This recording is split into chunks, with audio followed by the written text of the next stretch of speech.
Hey, this is Winston Skolsberg. They call me the public speaking architect. I will help you with your story to tell it, to bring it the way you like it. I'm here with Kevin Hunter. He's my guest for today, and I would like to introduce him to you. Welcome, Kevin. How are you doing, man? How are you? How you doing? I'm good. I'm great, man. Welcome to WESTALK. I just want to have a chat with you, like I do with all the guests, just to talk about you. Tell me, who are you and what do you do? So, take my hand on my face. So my name is Kevin Hunter, and I play guitar. I played guitar with people like Janet Jackson and Shania Twain. I'm in a new movie, actually, which is on Netflix in Holland, called Late Night. It stars Emma Thompson and Mindy Kaling from the Office. Everybody knows who Emma Thompson is. And let's see, I played with the Google Dolls. I played with a lot of different artists over the years. Played with you, you know, and Awesome, man. I know we're gonna have a great talk. So what I do is go back to how it was when you were born. You were little. Your mother, your father. Where were you born? I was born in New York City in Manhattan. I'm a native New Yorker.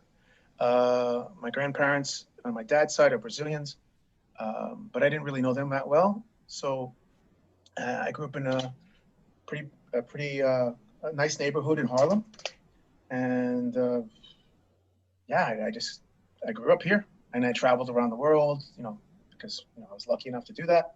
Sure, but And how was school, man? You're growing up in New York, school. You're from. Did you notice? What did you notice growing well, up? it's a different school is different than it is now, right? We used to get up like travel like 18 or 10 kilometers by ourselves in the subways. Now the kids don't do that. But it was fun. I grew up in Harlem, but I went to school in the West Village. I had great teachers who actually um, later went on to star in movies and TV shows because they had other careers going on, and people who taught me um, very little bit about music in the very like first grade. I just reconnected with one of them, and I found out he wrote Madonna's "Material World," I think, and uh, "Boogie Nights" for Earth, Wind and Fire. I think that song. And yeah, I saw him talking with him again. It's been like hundreds of years, and life in New York is great. It's different than being in the suburbs. Everything is concrete, so it's like being in the center of Amsterdam. Without the big parks. Amsterdam has really nice parks. It's like a concrete jungle, right? Yeah, yeah, Like, yeah. like Bob Marley's song. Okay, so you grew up. Exactly. Did you have brothers and sisters? Yeah, yeah. My sister's she works in finance, and my brother he does a lot of Broadway, and he does also arts and entertainment stuff. And they did pretty well. They've worked with some really famous people. My brother did, and my family comes. Some of them are very business oriented, financial oriented, and the other half is very art oriented. So I'm like my aunt. She used to dance for the Dance Theater of Harlem. She's one of the first ballerinas for that company, and and then yeah, she moved to Germany eventually and taught there, and then now she's moved back here. You And mean like growing up was like a really cultural, really artistic environment? yeah, extremely, extremely. Mhm. So I had many different uh, inputs to my life. So I had a very academic one, right? Because originally I didn't want to play music. I wanted to join the military. So I wanted to be a hockey player first, and then I wanted to join the military. So and that lasted a little longer. But that experience, I work for the United Nations also, the VN. So that experience has helped me transition into working with the UN. But uh, playing music is definitely my passion. And so that because I had all these different types of inputs into my life, I was able to pick and choose and learn about a wide scope of different types of lives, and careers, so that I could work from. And I try to exploit those as much as possible, like everybody probably does. So you mean you had an idea of you didn't want to play music, like you said. So you went to high school and then you moved on to another career, or was it instantly music? No, well, so during high school is when I really, well, so during my first grades of school, music was really heavy in my life, right? And I met those people who later became, like I said, wrote songs for Madonna and Earth, Wind and Fire. Um, so that was like sort of embedded in my mind, in the back of my head. But um, I went through junior high school, and then my friend really, he was one of my best friends.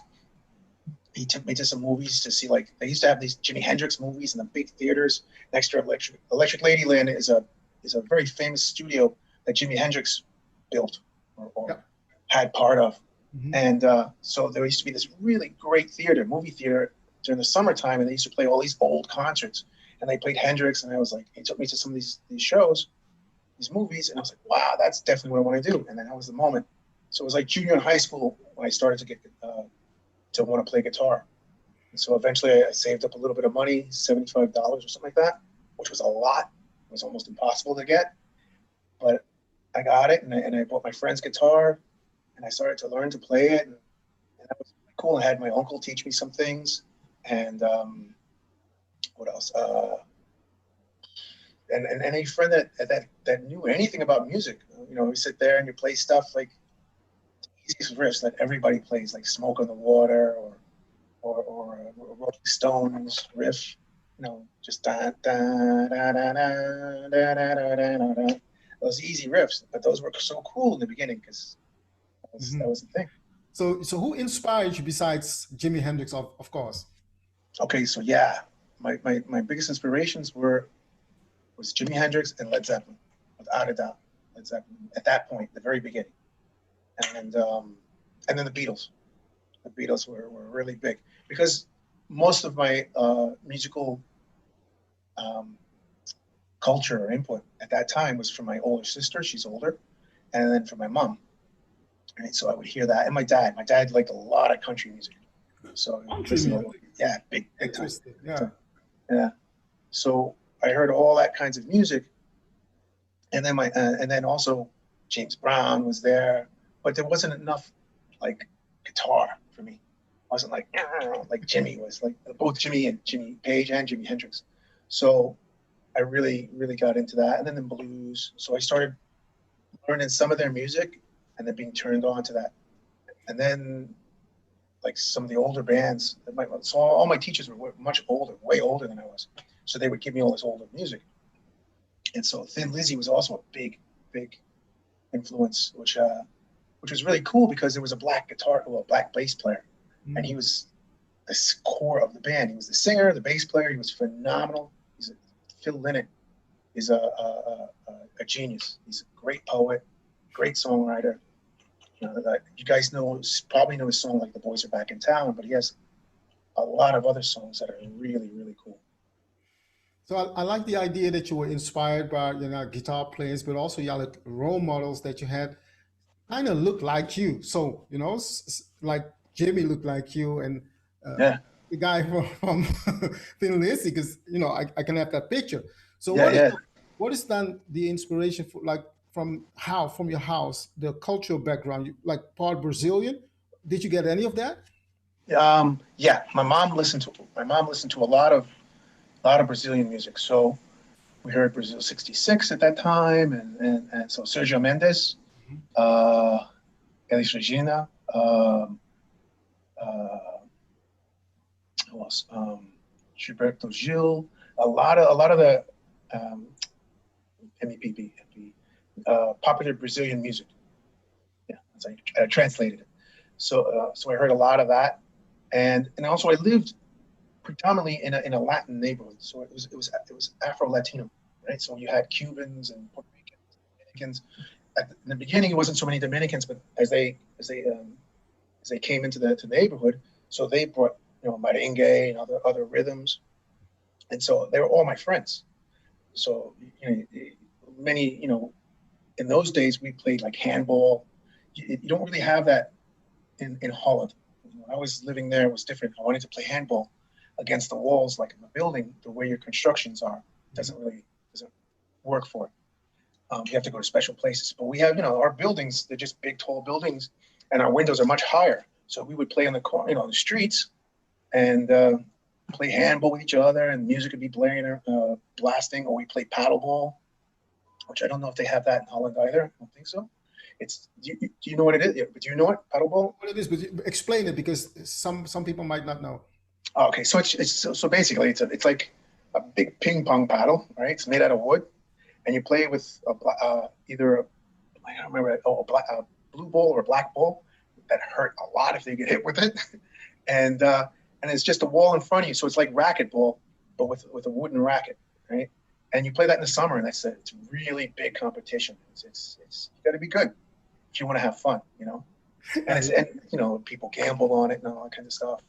I'm not good enough to gamble, but it's a fun game. It's really fun, but it's an outdoor thing. Yeah, I understand that. So like it's a summer thing. Mm-hmm. So Yeah, you were having a lot of influences from all these, well, like uh, Dominicans, Brazilians, Cubans, yeah. and how did that influence your style of playing?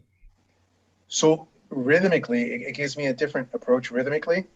So it's not pure. It would never be pure like Cuban or Puerto Rican or Brazilian, because I'm born here, and even though there are influences, it's not. I also had the outside influence of the American stuff, right? Because when I went to school, even though in the beginning there was a very good mix of cultures, there was still, different neighborhoods have um, different uh, identities, right? So like where I was in school was very Irish, Greek, Italian, some Chinese and stuff like that. But it wasn't so much Latin. It was a little bit, but not that much. So that's a whole different vibe there. So and I spent more time there in school than I was at home. Um, so that I would have a certain type of swing to my playing that guys who didn't listen to this type of music don't have. Um, then you have the straight type of playing that they play, which is very cool. So it was a nice blend. So that, like when I first came to Holland, I saw many different types of players. It was really, really good. When I was living in Brazil, the same. It's like, okay, these guys have something very special, and try to learn from them, and then they become part of your influence. I understand that. So can you remember we are growing up your first live concert that you saw, like being there in the venue? Oh, yeah, we were playing. I was working. It was a school. Was it? I think. Yeah, that was a school. It was a school show in high school, and we were doing Commodore's songs. I remember that. Easy, that song. So I had to do the solo for that, and that was cool. Because it took a long time to learn how to play that. And it's not a super hard solo, but when you're starting out, it was. And that was a lot of fun. We did that song, and then we did some Stevie Wonder songs, really easy ones, like Superstition, and what else? Oh, we did oh, I Wish. Mm. That was extremely hard, actually. Everybody wants to play that one, right? Yeah. It was a beautiful song. I don't remember how well it worked out, but I know the other songs were good, but I know it was a hard song. That was a hard song for us then. Yeah, I remember myself when I think I was 13 or 14 Mm-hmm. maybe. And before that, I didn't like to listen to reggae because it sounded the same. And Uh-huh. mom used to play Bob Marley. But then one time I was at a concert, and Mm-hmm. I was sitting on like on the stage was like a low stage, and I was watching the drummer. I wasn't actually playing the drums with sticks. And I'm listening to this guy, looking at how he's playing. He played with so much energy. I was like mesmerized by it, and that inspired me to start playing reggae. Because before that, I thought it was like simple check, check. But when I Yeah. saw this guy play, I'm like, wow, this is amazing. That like a seed in my brain to look at reggae in a different way. Did you have any like pre preconceived idea about a certain style that when you listen to it and play it, that it changed your mind? Yeah. In the beginning, okay. So when I was beginning how to play, obviously I liked what I liked, right? It's just how it is. And then you get exposed to other music and you're like, I don't know if that's that good. But then you start to learn how to try to play it. And it's like you can play the music, you can play the notes, but you're not really playing the music, right? And you're not feeling the music. And music, that's what it's about. If you're gonna play 100 notes and you don't feel it, then it's just a good technique. And yeah, you're able to play it technically and it sounds proficient and it's on the beat or wherever you want to place the notes. But if you really feel the music, the guy can play those same 100 notes and you'll hear a difference. Same thing if you're playing one note and say, wow, it's brilliant. Like a really great field player for me is David Gilmour from Pink Floyd, right? He doesn't zoom up and down the neck, but everything he plays, I mean, rhythmically, his rhythms are great, and his solos are great, and the songs were, yeah, great too, of course. But you can really feel his feeling. Like if you listen to Money, the song Money, it's really well done, or more contemporary ones like in between, like Comfortably Numb, and there's other songs, just beautifully put together. So for me, I thought like I think even before I got into African music and before I got into reggae, I heard reggae, but it didn't really interest me because again, I also probably thought it was simple then. But it's a feel. It's an important thing you have to have as a feel. And so I had a friend, and her uncle was in a famous calypso band, really famous. And I didn't. For me, I was like, yeah, whatever. Wasn't Led Zeppelin, wasn't whatever. I'll just go play. So he said, come play with us and do this carnival with us. So, and carnival is West Indian carnivals are different, right? I guess African carnivals are probably similar, or Caribbean, just generally Caribbean carnivals. They do it. They play for the people to dance. They're not just playing a 2-minute song or 3-minute song and the next song and the next song. And I wasn't prepared for that, so I got on stage with them. And we played a song for like 25 minutes. I'm like, whoa, dudes. I'm having muscle spasms because I was like, oh my God, I can't continue this, because I wasn't physically fit for it, which you also have to, playing guitar is a physical thing. And so that was one of the greatest times. I mean, I loved it. It was very, very educational for me because I had no idea about that culture and stuff. And so I did those carnivals. I did like 2 or 3 of them. And over time, obviously, I was more prepared. And that led me to get more into reggae because they're all from the West Indies, right? So I started to listen to more reggae and different types of calypso players, all that. And then from there, I started to listen to. Sorry, I clicked you off by accident. I started to listen to African players. My father turned me on to them, like Sonny King Ade and a lot of others, right? All the guitarists, huh? Yeah, man, the playing is incredible, but also the sounds that they were doing, a lot of like delay and echoes in those days. So it was a big learning experience, a big jump, and that helped a lot of my playing and a lot of my session work because then I started to really think more about wider sounds. Mm-hmm. And listening to bands like the Police and all those kinds of bands, they also had sounds too, and they were actually copying stuff from the Caribbean players and the African players too, and then just like they always do. And so yeah, it made my playing much wider. So I was able to do more sessions and hear music in a different way, and that was a big jump. Learning basically about Afrocentric music. Mm-hmm. So could you say by having like a multicultural background, different styles of influences that helped you to also dive into those diversity in music? Because you speak, how many languages do you speak? Well, fluently I can speak English, Spanish, and Portuguese, and then I can sort of speak some French, and so I understand Dutch. Not all, like not mechanical Dutch. I can't go into a mechanic shop and talk engines, but some things I can get food and get around a little bit. So that helped you to basically be interested in like many styles of music and also be able to play it. Is that a fact? Yeah, that's true. I mean, being able to understand like cultures and languages was good because I went to school in New York City in the village.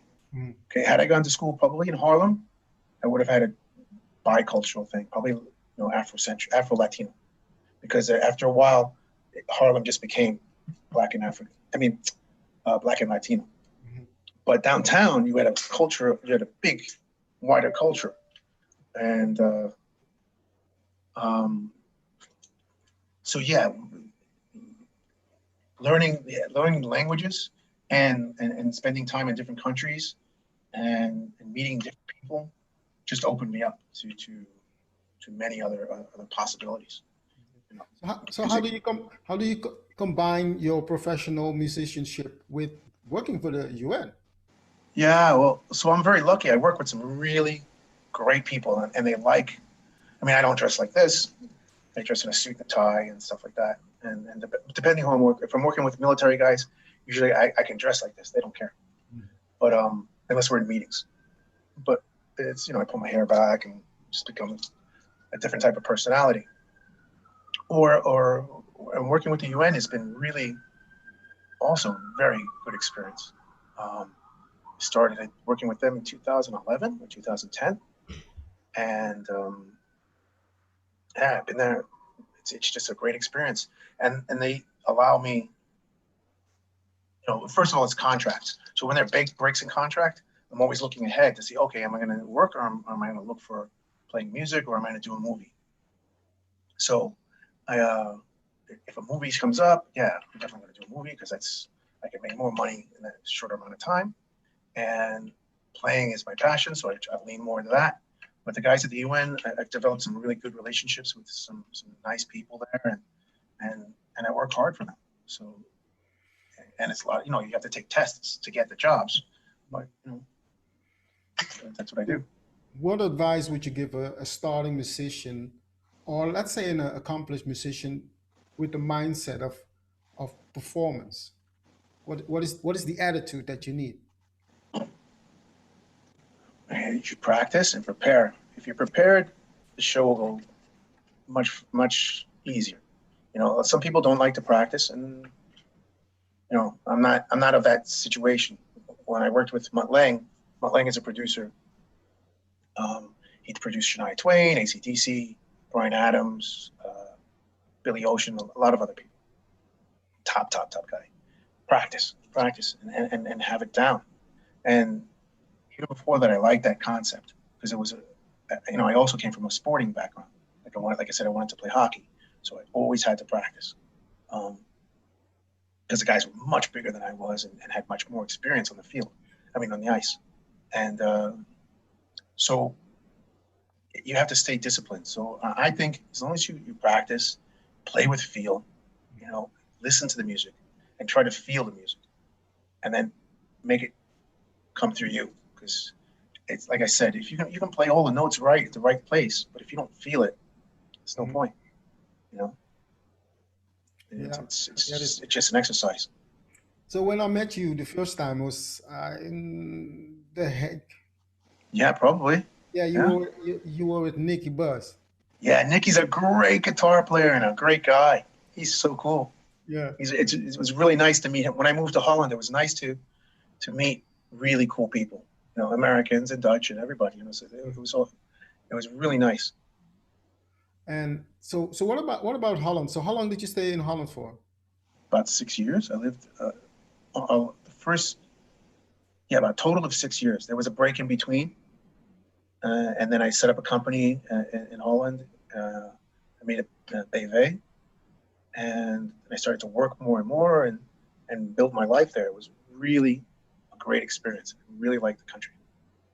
I was hoping to be back there now, but the pandemic sort of cut that short. Yeah, the pandemic is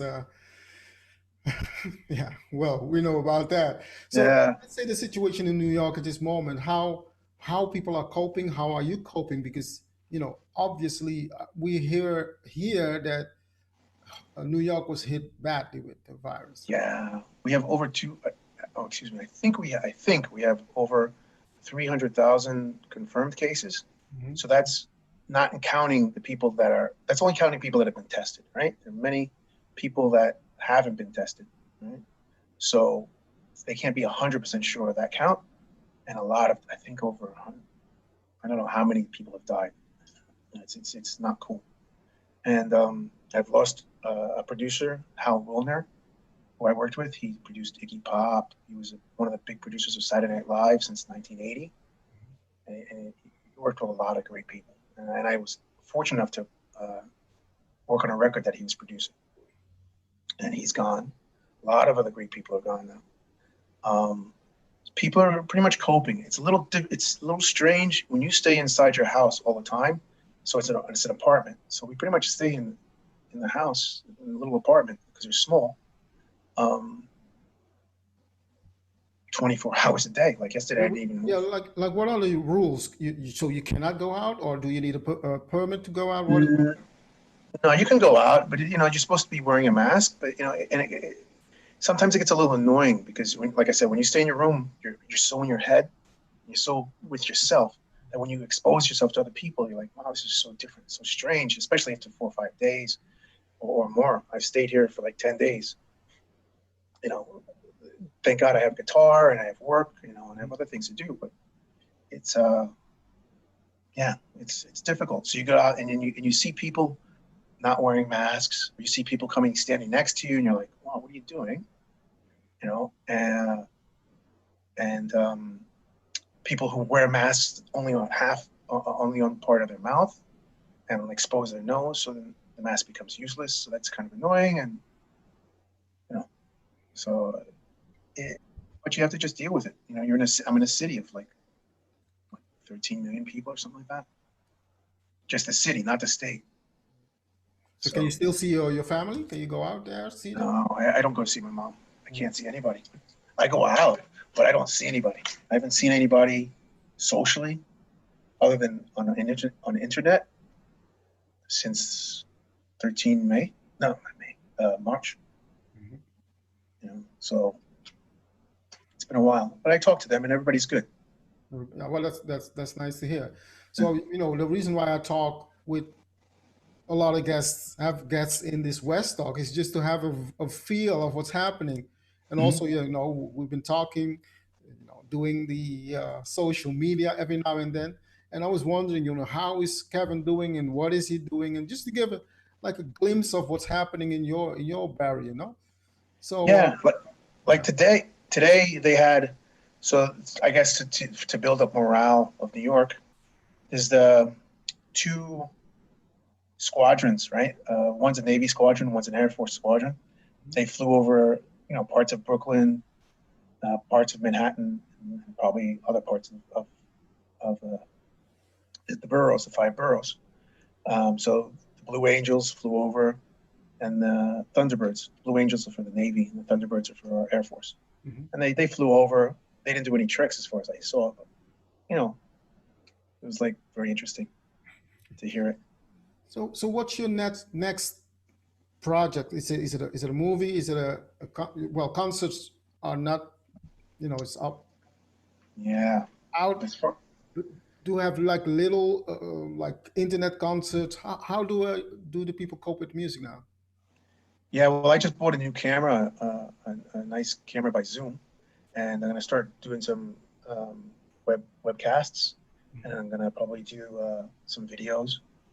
I've been putting a couple of videos on Instagram and on Facebook. And then what else? The concerts are pretty much shot because I don't think any band, when I tour, going to different cities and even playing for 20 people with low ventilation, and then that's one day, and the next day another 20 people, another 20 people. That's really rolling the dice. Um, so that's going to be pretty much done for a while, and yeah, I had a lot of good concerts. I had a really going to do some really good stuff this summer, but that's gone. So just mostly internet stuff. That's the safest and easy, not the easiest, but that's the safest way. You know, it's all now pretty much up to the individual to put himself out there now. For me, it's because I play with different bands, so I get a little bit lucky. I collaborate with different players, and some of the guys from the movie Late Night we're putting out a song. I have to do a track for them today. Mhm. So if I would ask you now, where can people find you if they want to follow you, want to know more about you, like the Instagram thing? How do they find you? Yeah, on Instagram, I'm Kevin Hunter Guitar, and on Facebook, I'm Kevin Hunter 10, and you can look up my web page www.kevinhunterguitar.com, and that's pretty much, or on YouTube, you can look me up, Kevin Hunter Guitar, on YouTube, and you can see the videos I did with Shania Twain and such. Okay, because you mentioned a movie you played in with Emma Thompson. Which Yeah. movie was that? Oh yeah, that's on right now. That's just since I think yesterday on Netflix for Netherlands. So it's called Late Night with Emma Thompson. So I'm in that movie. Yeah, it's my first movie, so I'm really like psyched about it, and hopefully we'll be able to do more movies because that's also something that's going to be kind of different now. And Cool, man. yeah, Awesome. Hey, I was great talking to you. Just to have this one-on-one, because there's nobody in this room, and but we're streaming it on YouTube. So great talking to you. I will say hi to Nikki for you, thank and you very much. Tell him I said hey. yeah, I hope to talk to you again, man. Because when the situation changes, have another chat. For now, Yeah, anything else you want to tell the people? yeah. No, thank you everybody, and I hope to be back in Holland playing again. And I wish it'll be concerts, but let's see. And hope everybody stays safe. I know the situation there in Holland is different than New York, but still, let's hopefully it never turns like New York or Italy or something like that. Hope that, man. Thanks, Kevin. Kevin, talk to you soon, man. This was WESTALK, Winston Skolsberger. Call me the public speaking architect. It was Kevin. Bye bye, Kevin. Bye bye. Thank you very much. Yes, man. Okay, peace. Stay Bye. safe. Uh-huh.